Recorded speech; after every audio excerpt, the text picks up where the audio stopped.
Est-ce qu'on me voit? Ah! Non. Oui. Oui! Bonjour, ici Bruno Tremblay pour Atomic Fusion. Aujourd'hui, il est comme 5 h du matin, puis je suis dans le parc.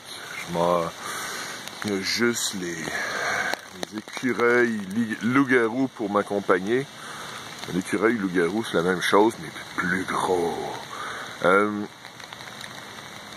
Aujourd'hui, je voulais vous raconter quelque chose de quand même, c'est relativement rapide.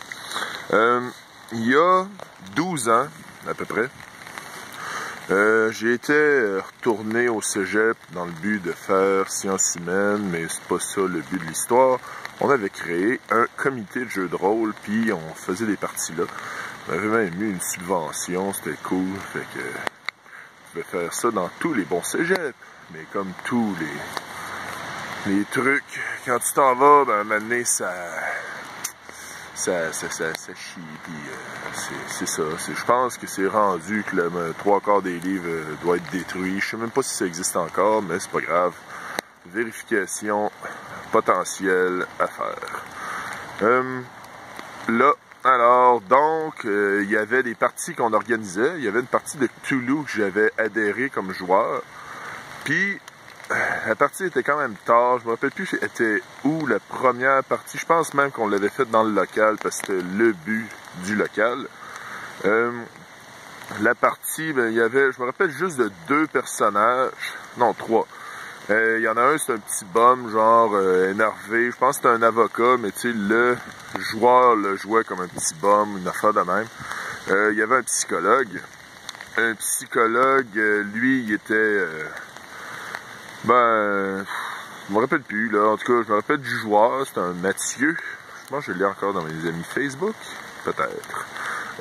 Puis moi, ben, je jouais un gars qui avait un centre de location de films. Puis j'avais plein de VHS, puis j'en ai encore plein de VHS. Mais en gros, je travaillais avec ma liste, puis ça me donnait des skills, des pouvoirs. On jouait avec Cthulhu, mais avec le Devin System, si je me rappelle bien. Ça se peut aussi que ma mémoire me trompe. Il y a, pendant la partie, il y a des trucs qui sont arrivés. Le maître de jeu, il décrivait super bien que tellement, un moment donné, j'ai eu un frisson dans le cou, dans le genre, mais je l'ai dit à voix haute, puis là, il était satisfait. Il dit, ah, ça veut dire que j'ai réussi. Mais ça m'est, tu sais, un frisson de, tu sais, tu fais comme, moi, t'étais dans le game, l'ambiance était là, puis tout fitait, là, dans le genre que...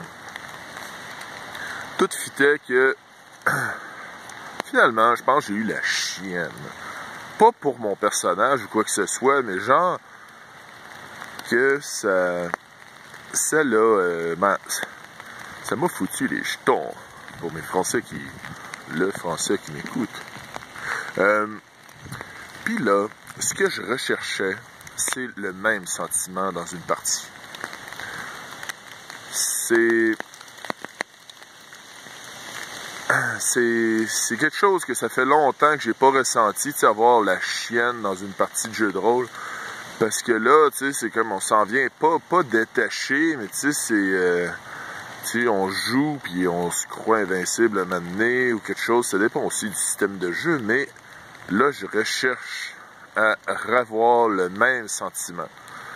Que tu te dis, ok, ouais, l'ambiance, puis les personnages et tout, c'est là, tu sais, je me dis, j'ai peur, man. Ça va pas bien finir, mais tu sais, ou ça va très bien finir, mais tu te dis, c'est l'ambiance, c'est le moment, c'est ça qui arrive.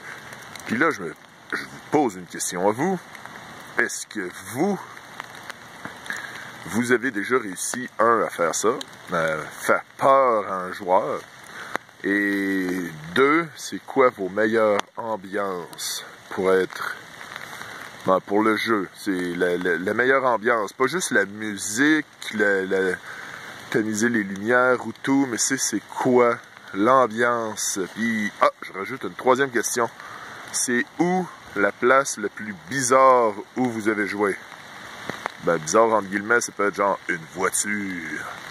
Alors, ben, c'est Bruno Tremblay qui vous souhaite une excellente journée. Soyez prudents ce 2 novembre. Bonne journée!